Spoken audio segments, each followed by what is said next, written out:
first starting out, you want as much as you can. Don't worry about averages. Just get as much as you can. Now, it's good to have goals. Aim for like 100 a week, or something like that when you're first starting out. But that'll quickly transition to 100 a day, and then more. And then depending on your business model and how much you're selling, that could vary like greatly from there. But especially starting out, you're going to be limited by capital. Unless you've got a bunch of capital sitting around. You got money sitting around, you can throw money at the problem. Hey, buy as much inventory as you can. Stick to the top 1% of category, depending on what it is, right? So top 0.5% is going to be really fast movers. Top 1% is going to be stuff that moves. You don't get to the top 1% ranking of a category on Amazon without having sales history, without having demand. So that's a good rule of thumb. Later on, build processes, build efficiencies, hone your skills, hone your sources, eliminate sources that don't necessarily pay you well. Maybe the books are too expensive. Maybe they're not profitable. Maybe the books are in rough shape. Maybe they're dirty. Maybe a lot of them are like musty, Pick and choose. Whatever you're looking for, find more of those sources. Exploit those sources as much as you can. Not exploit, probably a bad word, but utilize those sources as much as you can. Build relationships and foster those relationships. Solve problems for those relationships, and inventory will fall in your lap. There are plenty of people that I've taught how to do this that literally spend zero money on any inventory, and people give it to them. So, 1,000,001 ways you can skin a cat. But a good rule of thumb, let's say this, like a good rule of thumb, once you're established, aim for, let's say, 100 books a week, right? And then eventually, aim for 100 books a day, and then you should start measuring how many shipments you're sending in. And maybe smaller shipments more regularly make more sense for you. And think about this. If you get 100 books a day, a couple days into the week, you've already got a decent sized shipment, probably 5 or 6 boxes, right? 30 books a box, something like that, movies, whatever. And you want to send that in right away, because if you don't, now you got a couple hundred units that are literally sitting in your living room, not doing anything for you. It's just a drain on capital. So the faster you can get them monetized, get them active, get them moving, get some sales velocity behind them, you can start recycling that money, because you're going to be hard pressed to find a book that you do want to send in that you're not going to at least double up, a lot of times triple up, quadruple up. There are plenty of textbooks out there where, you'll get it for a couple bucks and you'll sell them for 300, 400, 500. So, the opportunity's there. But that's just how we've sold over 1 million in the last 5 years. So, there's 1,000,001 ways to do it. Books is by far, in my opinion, the easiest way to learn Amazon's platform.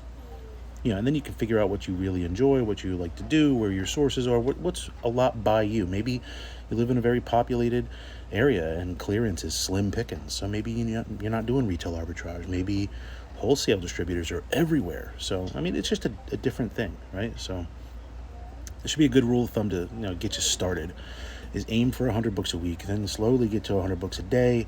If you miss that, would you come home with 60, 70? That's nothing to shy away from. But you can expect to sell on average 1% of your active inventory in a given day. Our business model permits that we sell probably 2 to 3% on a given day. Quarter fork, sometimes that could be a little higher. It just depends on what you're trying to accomplish, but you should have a plan, you should have a strategy, you should implement that strategy, build processes into your business so that it's easier for you. You can step away and focus on the things that you're really good at and let somebody else do the stuff that you're not really getting a big return on your investment of time, right? Because it starts out with capital and then it's time. It's very easily time. And unless you have processes built into your business, then you're never going to recoup that time, and there's really only a couple of ways you can do that, and one of them costs more money, right? So you can hire people to give you more time. You could purchase their time with that money, or you could just build efficiencies in, and you can kind of like squeak by a little bit more until you have to hire somebody. So again, it also just depends on what you're trying to accomplish. If you're just trying to do this as like a small side hustle to supplement your income or give you some vacation money or party money or whatever, do it. Yeah, this is totally feasible. We've been doing it full-time for about 5 years now. I think this is year 6, and I don't ever want to go back to 9 to 5. I don't want to ask somebody if I can take a piss. I don't want to ask somebody if I can have the day off. My kids are sick or I'm sick. I just fucking don't work. I sit at home and watch a movie or, hang out with the kids, go on vacation whenever we want, travel when we want. Just there's a lot of freedoms that come with it, but it's not without a trade-off of a considerable amount of time and effort, work ethic. This is probably the most merit-based thing I've ever done, because the more you put in, the more you get out, and anybody that I've taught how to do this can attest in the comments that it is you get out of it what you put in.